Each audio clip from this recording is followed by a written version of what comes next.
everyone, it's good to welcome you to another episode of Crucial Conversations Strong Woman series. This is a very unique episode. Please meet my guest.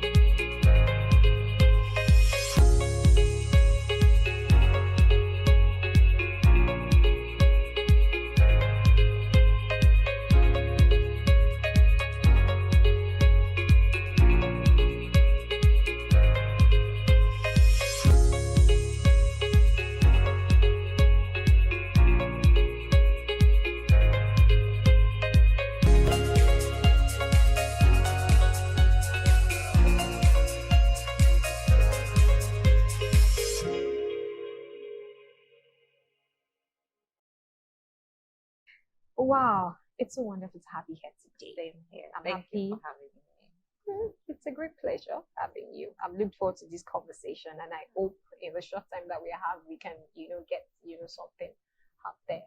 I believe, and I know you always say, you're a phenomenal woman. Of God. Wow. And gifted, in different ways. And I just feel there are a lot of things we can glean from you, and especially when it comes to the business side. So yes, being able to introduce the fact that you're a minister, you're a mom, you're a wife first. Yes, you're a mother, and then you're a dentist, or strongly you're an entrepreneur. So you're unique. So even though you're a doctor, but it's just your ability to build business and make business work I believe is a gift. Do you think it's a gift? Yes, I think it is a gift. I think it is. I think it's sometimes I liken it to having a baby and watching a baby grow and develop. It involves that amount of time and a lot of passion and keen interest also. So yes, I think it is a gift. It's a gift. I think so. So do you think it's a gift that comes naturally, or people can actually desire it and build it up and down? I think everyone actually has the ability to. Everyone, if you just put your heart to it, and you find something that you actually love enough to give attention to, I think everyone can. So it's not about just wanting to do a business. It's about finding something you're passionate about. Yeah. Okay. And then you want to nurture. Exactly. That's the word, nurture. Nurture. That's the word. Okay. So it's not about the profits. It's not about the money. It has to It's be not about the beyond. fame. It has to be beyond all these things if you would stay through. Because there'll be times when the profits dips. So what keeps you? What gives you the staying power? So it has to be a call and a desire to nurture something and see it grow. Okay. So what's your own call? And what's your own desire? What is it that makes you nurture this clinic?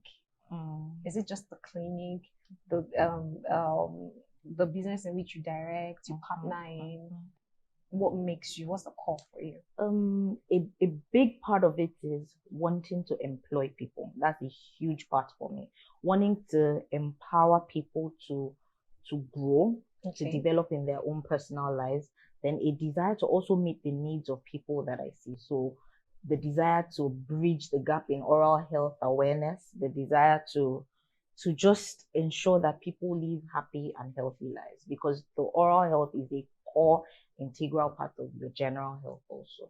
But a lot of people don't believe that. They're like, oral health, what's the big deal? Until they come down with crazy toothaches and they run to us. So that's the only thing that's what people... makes a lot of Nigerians realize that, oh yes, I need to see a dentist. But beyond that, once you realize the importance and the need, you just naturally go, and then you get your whole family, you get your friends. That's what I've noticed. And once you get on the train, you don't go alone. You take everybody with you.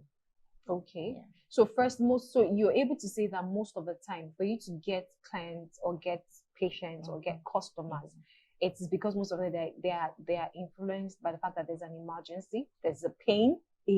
perhaps 50%, but now there's an increased awareness in oral health. So people want to improve their smiles with braces, people want to get veneers, people want to, so it's beyond now just pain. For the average Nigerian who's just struggling to eat and get by, it is only pain that will bring them there. But when you're settled and then the basics are in place, then you can begin to think of, oh, my smile, my health, and all that. So the core for you is wanting to employ people, Yeah. wanting to empower people, Yeah. and then wanting people to have a better Yeah. health life, Yeah. oral health, confidence in your Yeah. smile. I like the fact that you're the smile doctor. Right. You know, so how good is my smile? Oh, really good. Or not as good as yours?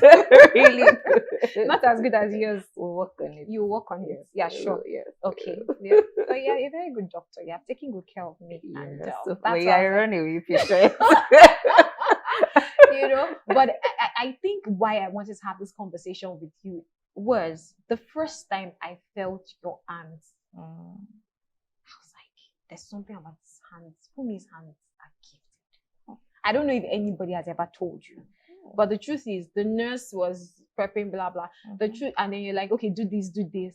Immediately, I could feel, even though the hand had gloves, I was just like, there's something. So I started thinking, there's something about this hand. Is it in my head? No, it's not in my head. Okay, when the nurse's hand comes back, there's still something about the difference of. So was there? How did you get prompted to become a dentist? Is there a call? Was there a conversation? Is there? And then when it comes to the giftedness with which you do this, can you tell us what's behind? Growing up, I grew up in a medical setting. My mom was a pharmacist. I was a very sickly child, so I saw doctors regularly, and I'd always said, "Oh, I'll be a doctor or a lawyer." And then growing up, I was a very good talking child. I was always talking, so everybody said, "No, just go into law." At the turn of GS3 going into SS1, I just decided, "Oh no, I'll do the sciences," and so it was okay. I'll be a doctor, and then up until when it was time to get into the university, I then decided, do I really want to be a doctor? And then I had a stint. My aunt was in the hospital for a long time.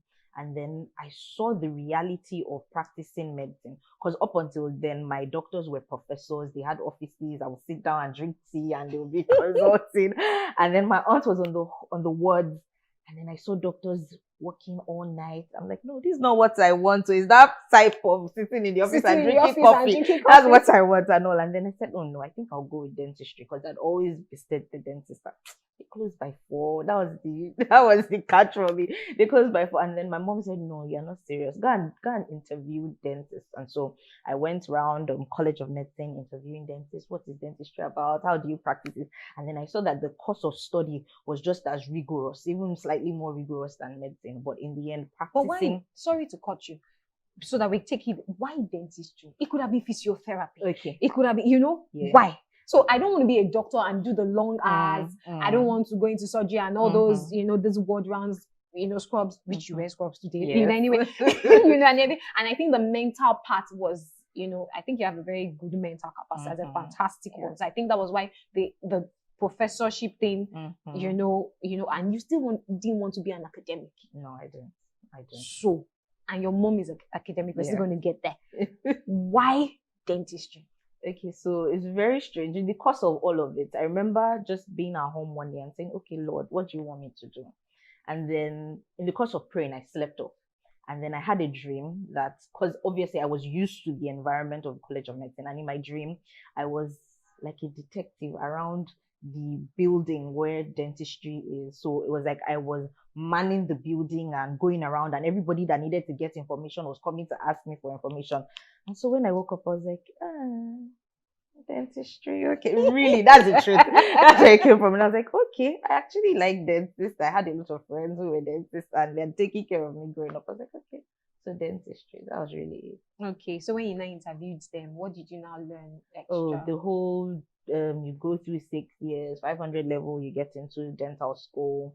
After school, if you want to do the course of residency, you do it for another 6 years. The whole, if you want to start a clinic, you do it this way. I just found out all the information that I needed. And the more you found out, the more you liked it. The more I warmed up to it. So how were you able to explain yourself to Momsi? I wrote a letter. She still has it. I wrote an essay about 3 What did you write captions, in the essay? everything that I found out. And I remember she sat me down. It was like an interview. And she was like, no, this is rubbish. You have to go back to meet this person to clarify this information. This is very wrong.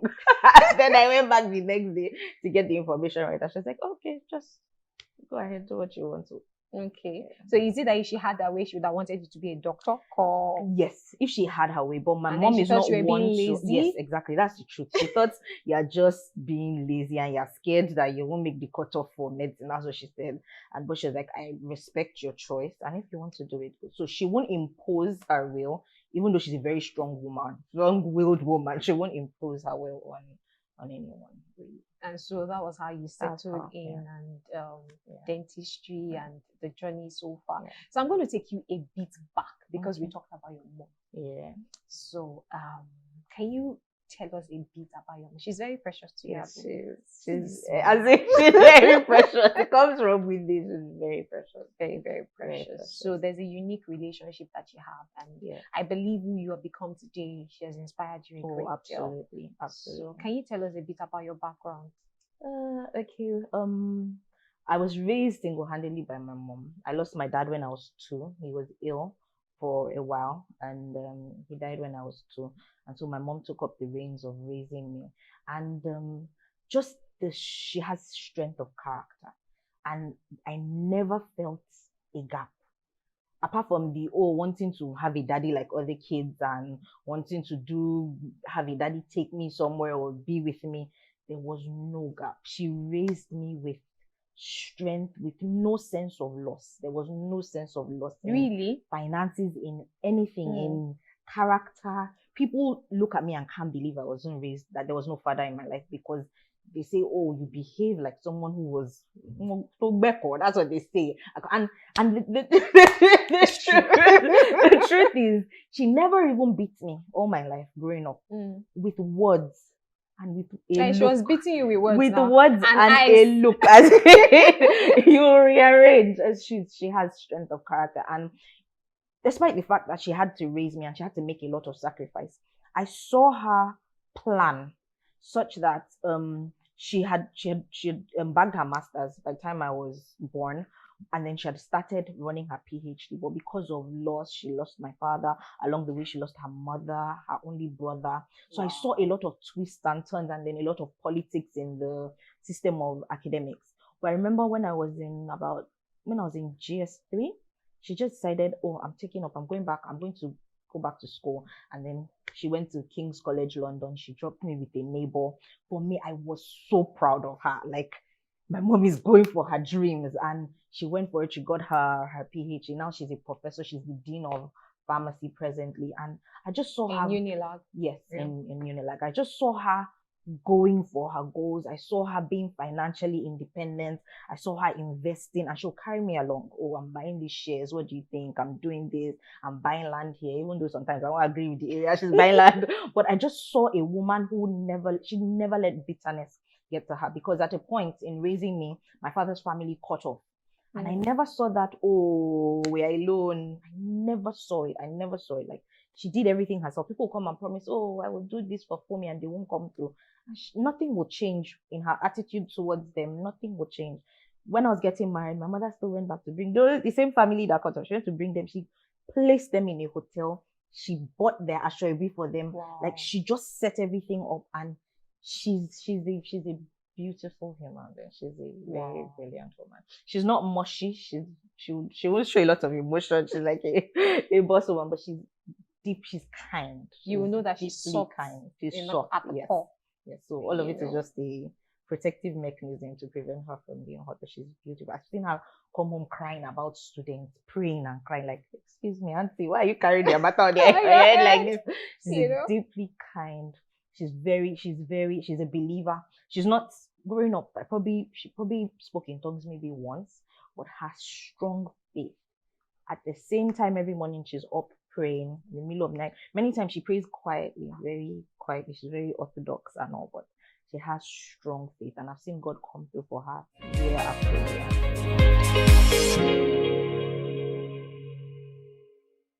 So at the end of the day, that strength of character, Mm. that's strength, the strong personality that she is, has inspired you a great deal to Yes, become it the has. woman you are Yes, it today. has. Yes, So you're it has. grateful for your background. Extremely. Is it not interesting? A background that would have said that should put you at a disadvantage makes you extremely grateful.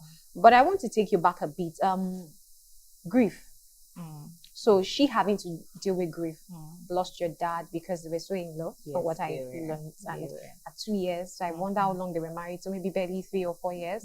Just about 3 You know, so very young marriage, and she must have been young, and she lost. I think she lost some her mom, her siblings, sister, her only brother, 2 of her sisters, and her only brother.